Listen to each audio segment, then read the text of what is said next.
मनुष्य शरीर, मन, बुद्धि, चित्त, अहंकार इनको अपना मान करके अपने लिए भोगों में लगाता है, वो बड़ी भारी भूल करता है। जीवन के अंत में उसे 4 बातें मिलती हैं। असफलता, क्योंकि अब खाली हाथ जा रहा है। अतृप्ति, क्योंकि भोगों से कभी तृप्ति नहीं हुई। जीवन भर का ढोया हुआ पाप, दुखों का भार और नरक की यात्रा। ये 4 बातें मिलती हैं जो भगवान का भजन नहीं करते, भगवान की शरण में नहीं होते, उनको असफलता, अंतिम परिणाम असफलता, अतृप्ति भोगों से और किए हुए पाप की पोटली और नरक। ये 4 बातें मिलती हैं जो समर्पण नहीं करता, जो भजन नहीं करता। अपने को भगवान के प्रति समर्पण करने से क्या लाभ होता है? शोक, विषाद, दुख, क्लेश, कष्ट, संताप, भय, उद्वेग, ये सब नष्ट हो जाते हैं समर्पण मात्र से। भगवान के हम हैं, ये निश्चित बात समझ लो। समर्पण मात्र से दुख, क्लेश, कष्ट, संताप, भय, उद्वेग ये सब नष्ट हो जाते हैं। आनंद घन भगवान के आश्रय में उस जीव को नित्य परमानंद की प्राप्ति होती है, और कैसा भी हो अंत में भगवत परम पद। समर्पण का फल अंत में भगवत परम पद। जीवन भर कष्ट, क्लेश, उद्वेग, अशांति उसे छू नहीं सकती जो भगवान का शरणागत है। समर्पण की बात मन में क्यों नहीं आती? क्योंकि सत्संग नहीं मिला।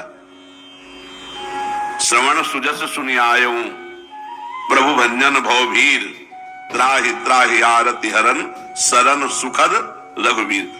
शरणागत को सुख देने वाले हे रघुनाथ जी, त्राहिमाम त्राहिमाम, आपका यश सुन करके आपकी शरण में मैं आया हूं। जब तक भगवान की महिमा सत्संग में सुनने को नहीं मिलती, तब तक शरणागति का भाव उदय नहीं होता, और जब तक विपत्ति नहीं घेरती, तब तक असली शरणागत नहीं होती। जैसे गजेंद्र जब हार गया, देखा पूरा परिवार गया छोड़कर, मेरे में भी बल नहीं रह गया, अब ग्राह मुझे घसीट ले जाएगा, तो शरणागत हो गया। जब द्रौपदी ने देखा कि पूरी सभा, पांडव भी कोई साथ नहीं दे रहे, मेरी भुजाएं थकित हो गई, अब मैं दांत से भी नहीं पकड़ सकती, वाह गोविंद द्वारिका वासिन। जीव शरणागत तब होता है जब या तो भगवान का सुयस सुनने को मिले सत्संग में, तो शरणागत हो गया, या भारी विपत्ति घेर ली और कोई बल नहीं रह गया, तो सुनेरी मैंने निर्बल के बलराम। जिसका कोई बल नहीं, वो भगवान के आश्रित, भगवान के समर्पण। समर्पण में मुख्य बाधा क्या है? अपने को योग्य समझना। साधक के अंदर एक अयोग्यता बैठी रहती भाव में, मैं योग्य नहीं हूं, मेरे अंदर वो बात नहीं जो होनी चाहिए। यही शरणागति का लक्षण है। और जिसको ये मैं योग्य हूं, तो शरणागत नहीं हो सकता।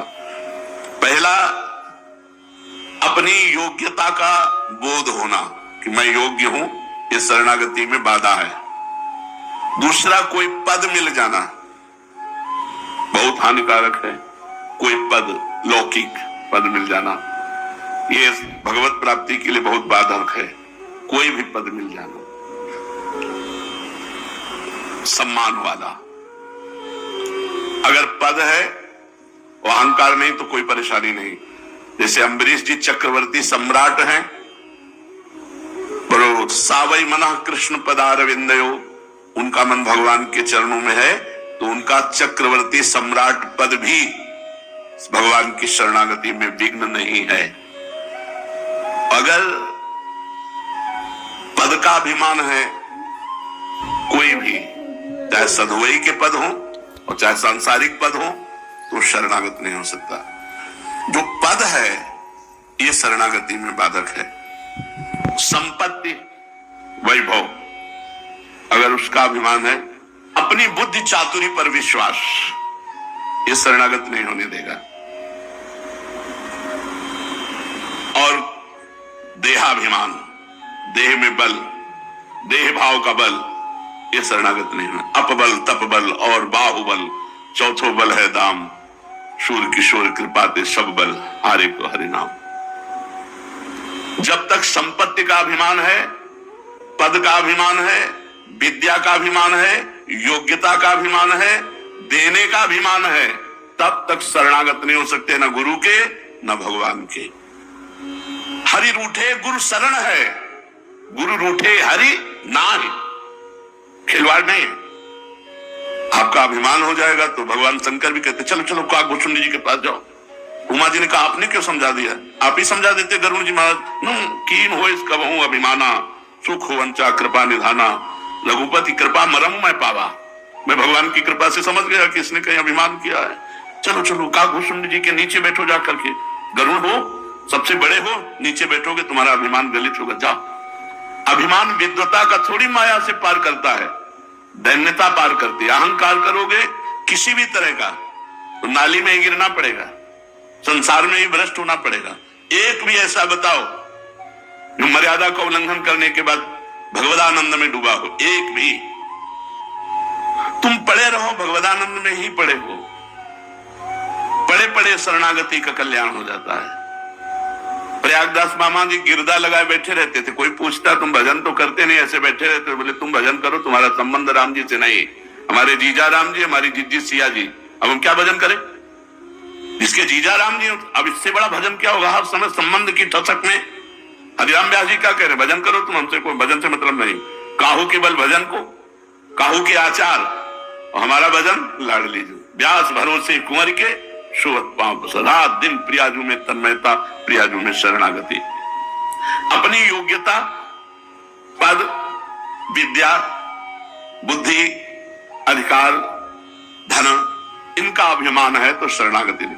महाराज ये याद इस स्वर्ग में केवल इतना बोल दिए थे कि ऐसा कोई दानी और तपस्वी नहीं हुआ मेरे जैसा, तुरंत भ्रष्ट होकर खोपड़ी के बल मृत्युलोक में आ गए, तुरंत। पर गिरने लगे तब ये कहा कि मैं समझ गया क्यों गिरा, इसलिए मुझे संतों के बीच में गिराना। तो संतों ने गिरने ही नहीं दिया। महाराज शिवी और बड़े बड़े दानी खड़े थे, वो खोपड़ी के बल आ रहे थे, उनका मैं अपना पुण्य देता हूं, तुम वहीं रुक जाओ। तो रुके, पूछा कौन हो, तो बोले ये याद आप क्यों पतित हुए? तो उन्होंने बताया मेरे सारे पुण्य अहंकार के कारण नष्ट हो गए, मैंने ऐसा वचन बोल दिया कि मेरे जैसा दानी और मैंने जो किया ऐसा कोई न भूत में न भविष्य में, इसलिए तत्काल मेरे पुण्य नष्ट हो गए और मैं गिर गया। तो 4 महात्मा थे और चारों महात्माओं ने अपने शुक्र दिए, तुरंत विमान में बैठे और ऊपर ही ऊपर स्वर्ग में चले गए थे। समर्पण कैसे हो? समर्पण होने के लिए पहले साधु संग की आवश्यकता है। प्रथम भगति संतन करे संगा। भगवान की शरणागति तभी जीव की होती है जब खूब सत्संग सुने, खूब साधु संग करे। इस शरणागत करना नहीं पड़ता, हो जाता है, अपने आप हो जाता है। शरणागत करने वाला करता ही नहीं बचता, वो प्रभु के चरणों में समर्पित हो जाता है।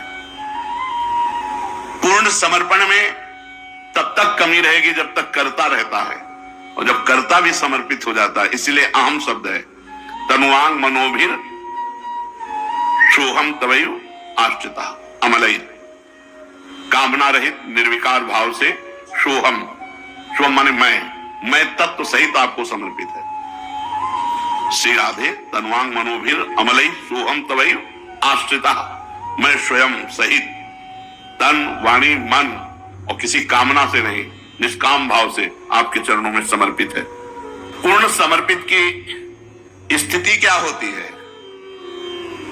देह के किसी भी भाव में वह सोचता है मेरे भगवान को राजी है इसीलिए रोग आया, मेरे भगवान को राजी इसीलिए सब प्रणाम कर रहे हैं, मेरे भगवान को राजी इसीलिए वाह हो रही, मेरे भगवान राजी इसीलिए लोग मार रहे हैं, मेरे भगवान राजी इसीलिए गाली दे रहे हैं। वो किसी भी स्थिति में भगवान से बिलग नहीं सोचता, ना देह का, न मन का, न इंद्रिय का, न प्राण का, न बुद्धि का, न अहंकार का। वो हर समय सोचता है ये तो प्रभु के है, मेरे थोड़ी है, ये तो प्रभु का मन है। अब गंदा सोच रहा है तो प्रभु जाने, हम इसके जिम्मेवार थोड़ी, हम तो राधा राधा राधा, हम तो शरणागत है प्रभु के। सब सुधर जाएगा, सब सुधर जाएगा। महाराज समर्पण की बात सुनने में तो बहुत अच्छी लगती है, पर समर्पण होना बड़ा कठिन लगता है।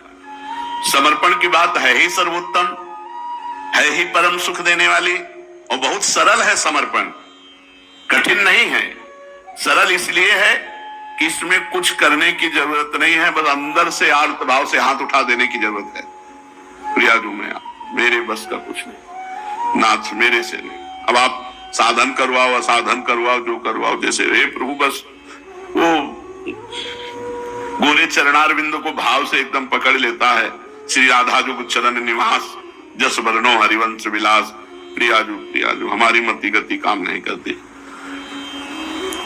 बहुत सरल है, कुछ करने की जरूरत नहीं है, केवल किसी अन्य से अपना संबंध और विश्वास ना हो जाए, ये केवल है, बहुत बड़ी बात है। किसी अन्य से संबंध और अपना विश्वास ना हो। हमें अपने पर विश्वास नहीं है, हमें श्री जी पर विश्वास है। अपने क्या विश्वास?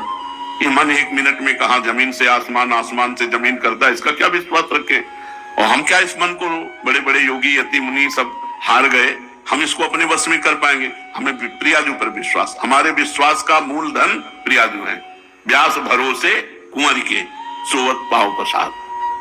समर्पण का जितना जोर का विश्वास होगा उतने जोर का समर्पण होता चला जाएगा। पूर्ण विश्वास किया, कुछ भजन नहीं करते हो, दंडता करते हो, पड़े पड़े खाते हो जाएगा, नरक मिलेगा। उस समय बिल्कुल प्रियाजू पे प्रियाजू, आप चाहोगे तो नरक मिलेगा, आप नहीं चाहोगे तो प्रियाजू आप ही मिलोगे। बस उस समय प्रियाजू से बात करें, किसी और से नहीं। उस समय प्रियाजू आप देख लो, आपकी इच्छा होगी तो स्वीकार है नरक भी, यत्र यत्नम जन्म कर्म भी नारके पर में पदे था, प्रियाजू के सिवा नहीं।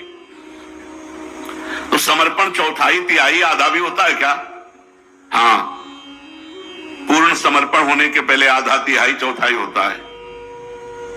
जितना जितना प्रभु पर विश्वास होता जाता है और अपने पर अविश्वास, उतने जोर का समर्पण होता है।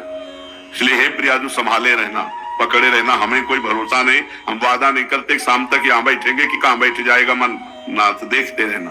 कुछ भरोसा नहीं है, कुछ भरोसा नहीं। अभी कह रहा है राधा राधा, थोड़ी देर में चाट पकौड़ी चिंतन करेगा, थोड़ी देर में संसार चिंतन करेगा, इसका कोई भरोसा नहीं। ये उड़ती हुई चिड़िया है, कब कहां बैठ जाए कोई भरोसा नहीं। भरोसा है प्रियाजू का, हमारे साधन का भी भरोसा नहीं, भरोसा है प्रियाजू। एक अपराध बन जाए सब साधन चौपट हो जाए, भरोसा प्रियाजू का है। जब जितना विश्वास बढ़ता जाता है उतना ही समर्पण होता चला जाता है। विश्वास की कमी अधूरा समर्पण। किसी पर भी विश्वास कर, कोई विश्वास लायक नहीं है। विश्वास लायक प्रभु है। पाए जान जगत में सब जन, कपटी कुटिल कलयुगी टंचो। अगर विश्वास लायक है तो केवल प्रियाजू है, प्रभु है, इन्हीं पे विश्वास करे, अन्य पर विश्वास नहीं। जितना पूर्ण विश्वास, भगवत विश्वास। अब जो आपने बताया तो बहुत कठिन बताया कि अन्य आशा छोड़ दो, अन्य भरोसा विश्वास छोड़ दो और भगवान। कठिन क्यों है? तो बहुत सरल है। कठिनता क्या है? भगवान पूर्ण है तो आशा पूर्ण से रखनी चाहिए कि अपूर्ण से रखनी चाहिए? अपूर्ण ये सब संसार है, इनसे क्या आशा? भिखारियों से भीख मांगो तो क्या मिलेगा? हम लोग प्रभु का दिया हुआ पार है, पुण्य का नहीं, प्रभु का दिया। तुम पुण्य को, वो जिस दिन पाप लगेगा, पाप का क्रम आएगा, वैसे फूल रुई की तरह उड़ जाओगे। दम है क्या?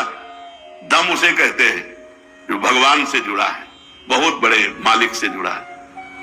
यह थोड़ी होता है कि उसका भजन बल काम करता है, उसका शरणागत बल काम करता है। ऐसे ही दास का अपमान, स्वामी का अपमान। अगर हमसे गलत हो गया तो हमारा हृदय जले, भगवान से प्रार्थना करें कि प्रभु दोबारा ऐसी हमसे गलती न हो। तब तो वो गलती से निकल पाएगा। जब जलन ही नहीं तो गलती से निकल ही नहीं पाएगा। भगवान के शरणागत के द्वारा पाप नहीं होता, ये पहला लक्षण है। अगर हमें शरणागत होना है तो पाप आचरण हमें छोड़ना है। नाम जप के प्रभाव से हमें पाप आचरणों से डरना है, बचना है, नहीं हम प्रभु की शरण में नहीं हो पाएंगे। दूसरा, भगवान के प्रतिकूल समस्त कार्यों और भावों